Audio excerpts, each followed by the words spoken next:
Olá, me chamo Eliezer dos Santos e eu sou integrante do grupo de trabalho de conclusão de curso da Univesp para o curso de Pedagogia. O grupo é composto ainda, além de mim, pelos seguintes integrantes: Cristiane Cordeiro de Azevedo Franco, José Roberto da Rocha, José Roberto da Rocha Júnior, Paulo Edson Lima dos Santos, Rosiana Paula de Ávila, Sandra Rodrigues, Stephanie Caroline Tavares de Carvalho. Os nossos polos são situados na cidade de Araraquara, Amparo, Santa Cruz das Palmares e São Vicente. Bom, sobre o nosso trabalho, né? No ano de 2023, completaremos 20 anos da implementação da legislação que modificou a Lei de Diretrizes e Bases da Educação Nacional e tornou obrigatório o ensino de História Afro-Brasileira, né? A Lei 10.639 de 2003. Essa mudança ocorreu após longas décadas de discussões junto aos movimentos sociais que pautaram a sua busca numa tentativa de reconhecimento, tanto teórico, epistemológico, quanto prático, dentro da base comum curricular nacional, né?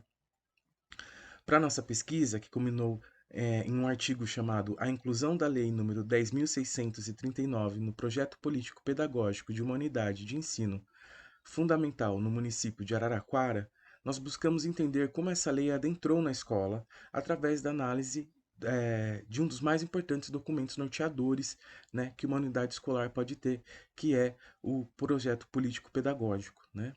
Então, a partir de agora, os demais colegas vão apresentar, né, a elaboração do trabalho, as pesquisas levantadas, os resultados e as análises. Olá, eu sou Cristiane Franco, estudante de Pedagogia, Univesp, Polo Santa Cruz das Palmeiras. Nosso trabalho de conclusão de curso aborda a mudança na Lei de Diretrizes e Bases 93/94 pela Lei 10.639. Essa lei torna obrigatório a inclusão no currículo oficial da rede de ensino a temática História e Cultura Afro-Brasileira. A escola contribui fortemente para a construção de valores e é nela que se dá a formação e a construção de cidadãos e indivíduos participantes, críticos e com responsabilidade na nossa sociedade. Essa lei veio para mostrar as contribuições que o povo africano trouxe na construção do nosso país. Ela visa diminuir as questões de racismo e também promover a equidade entre brancos e negros na construção da história do Brasil.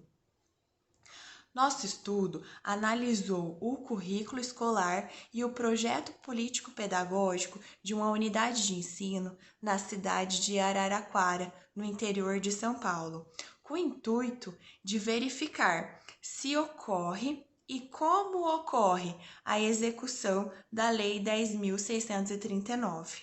E também referente ao artigo 26, que torna obrigatório o uso dessa temática nas aulas. Será que isso realmente acontece?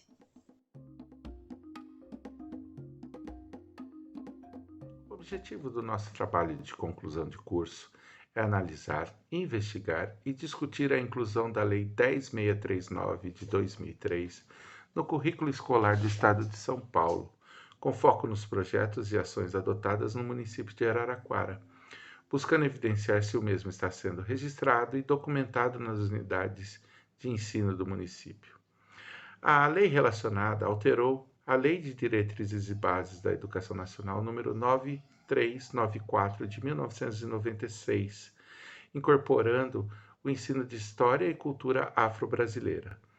A incorporação da Eu vou falar um pouco sobre a metodologia. A equipe analisou o projeto político-pedagógico de uma unidade da rede municipal de ensino que fica localizada na região periférica no município de Araraquara, que atende do 1º ao 9º ano do ensino fundamental.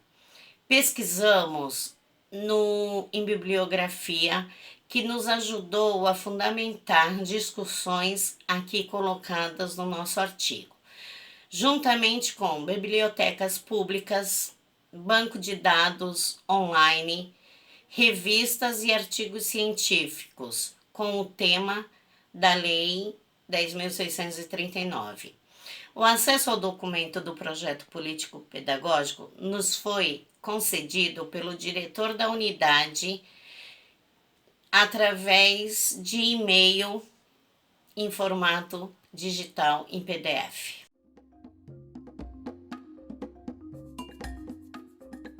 Fundamentação teórica. Eu vou falar sobre a Lei 10.639 de 2003. Essa lei é um marco nas reivindicações do movimento negro no Brasil, e ela foi criada para estabelecer a obrigatoriedade do ensino de história e cultura afro-brasileira nas escolas. Sua implementação trouxe para as salas de aula a importância de valorizar as diferentes culturas, ainda mais no Brasil, onde houve uma grande influência da cultura africana, se misturando aos costumes locais como o folclore, a culinária e as tradições religiosas. O termo afro-brasileiro, segundo Lopes, refere-se ao qualitativo do indivíduo brasileiro de origem africana e de tudo que lhe diga respeito, relativo ao mesmo tempo à África e ao Brasil, como indivíduo brasileiro de ascendência africana. A partir da compreensão da etimologia do termo, se torna possível o aprofundamento nos componentes históricos envolvidos, resgatando a significância de inserir a cultura afro-brasileira no universo escolar. O processo de colonização destacado no ensino de história nas escolas cria a imagem de superioridade da elite europeia, inferiorizando o negro em relação às questões pertinentes à sua origem étnico-racial. Hoje se nota a predominância do protagonismo europeu no ensino das escolas, silenciando ou deixando em segundo plano o ensino da história do povo negro e dos indígenas. A valorização da cultura branca em detrimento da cultura afro-brasileira se dá de forma implícita ou explícita ao tentar ocultar ou diminuir o papel do negro na história ou negando que o racismo se faz presente na sociedade. A escola é o lugar onde a diversidade étnica, cultural e social se encontra, criando um espaço pertinente para as variadas culturas em um mesmo ambiente. Ela permite o acesso dos alunos ao processo de identidade, que se forma sem preconcepções estabelecidas pela sociedade, construindo uma autoestima proporcional ao fato de que somos iguais em direito e dignidade humana, valorizando as diferenças étnico-raciais. A incorporação da aprendizagem de história africana e afro-brasileira nos currículos de educação básica é um êxito significativo para o movimento negro, uma vez que o assunto foi ajustado com política pública, que aspira a alavancar a convicção política e histórica da pluralidade para a consolidação das igualdades e direitos, através de ações educativas direcionadas ao combate ao racismo e à discriminação.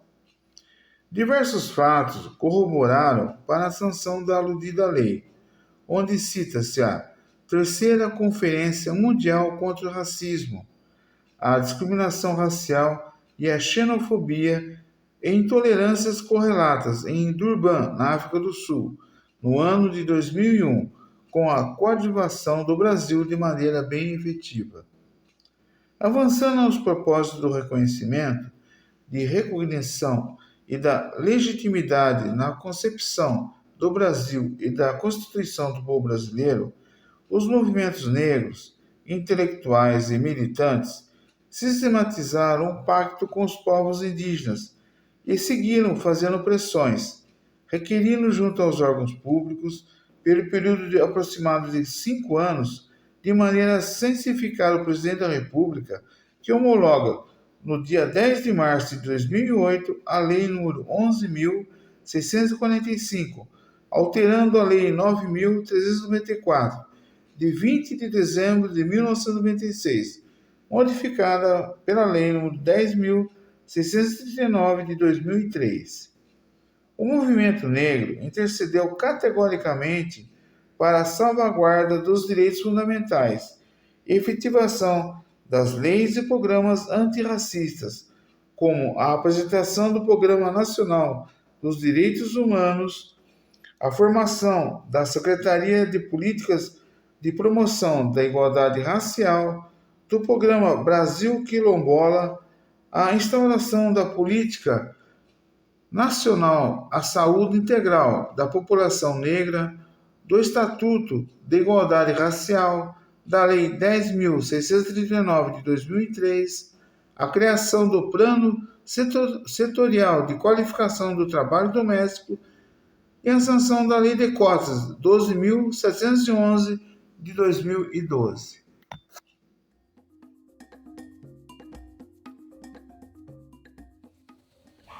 Conclusões. Este artigo buscou analisar se a instituição trabalha as temáticas de história e cultura afro-brasileira e africana, lei que vindica no currículo oficial a obrigatoriedade da temática história e cultura afro-brasileira. Procura-se nessa pesquisa entender como os documentos norteados na instituição escolar evidenciam, entendem e colocam em prática os conteúdos das relações étnico-raciais e história da cultura afro-brasileira e africana no currículo escolar. A aprovação da Lei 10.639/03, sancionada em 9 de janeiro de 2003, foi um marco histórico na legislação brasileira, sendo uma lei que favorece o direito de expressão do negro na sociedade brasileira. Lei essa que inseriu o estudo da África e dos africanos na luta dos negros no Brasil, a cultura negra e o negro na formação da sociedade nacional para resgatar a contribuição do povo negro no país, sendo respectiva a história do Brasil no currículo do ensino fundamental e médio nas escolas públicas e privadas de todo o país. Para que essa lei fixe nos currículos das escolas, é essencial o investimento na formação inicial e continuada dos professores, gestores e técnicos em educação. A organização do projeto político e pedagógico, o PPP, ele organiza o trabalho em 2 níveis. A organização do espaço escolar, por exemplo, o espaço físico, e a organização da sala de aula, como exemplo, a organização pedagógica. A escola em questão, apresentada em nosso trabalho, cedeu o seu projeto político-pedagógico para justamente a gente poder avaliar a validação da Lei 10.639, que versa sobre a intenção de se trabalhar com a história e cultura, afro-brasileira e africana. E aí, analisando o projeto político-pedagógico, PPP, da escola, foi observado o seguinte, que não teve menção à Lei 10.639 de 2003. O PPP ele foi organizado a partir das diretrizes atuais que regula o ensino, como por exemplo a BNCC. E a BNCC, por exemplo, ela fala sobre como se deve trabalhar habilidades e competências no território brasileiro. E essa BNCC orientou a construção do currículo, que no estado de São Paulo nós temos um novo currículo paulista. Então a organização da BNCC, que em seu texto cita, assim, com certeza, a Lei 10.639 de 2003 e também o currículo paulista, que é estruturado a partir dessa lei, da obrigatoriedade de se trabalhar com a temática, ou com essa temática da cultura afro-brasileira e africana, tá? Analisando o PPP, não há menção a essa lei de 2003.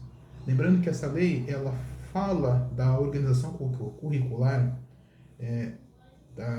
do tema da história e cultura africana e afro-brasileira para todo o currículo, mas cita especificidades, como a área de educação artística, de literatura e de história brasileira. Então nós olhamos também as menções para essas 3 áreas específicas e também não foi encontrado. O documento da escola apresenta uma justificativa também, que também podemos entender como uma ponderação à falta da menção. No documento cita que falta informação e formação para lidar com os temas de inclusão a temas à diversidade. E talvez podemos entender uma pequena justificativa para a falta de menção à proposta da lei 10.000. Na nossa visão, é fundamental que a escola, né, e os professores, os funcionários, todos os agentes envolvidos se apropriem dessa ferramenta importante que é o projeto político pedagógico, né, porque é nele que se refletem os valores, as diretrizes, os objetivos específicos daquela unidade escolar. E é importante, né, que nesse projeto político pedagógico esteja contido, né, tanto as questões que são obrigatórias, né, objetivamente trazidas pela Lei 10.639, quanto questões que ultrapassem o que está previsto na lei, né? E para isso, né, é necessário que os professores tenham também essa formação sobre o tema, né? Sobre o tema mais aprofundadamente, inclusive nos seus cursos de formação como professores, nos cursos de ensino superior voltados para a licenciatura, inclusive sendo esse um ponto, né, de dificuldade para trabalhar o tema, né, apontado no PPP da escola que a gente analisou.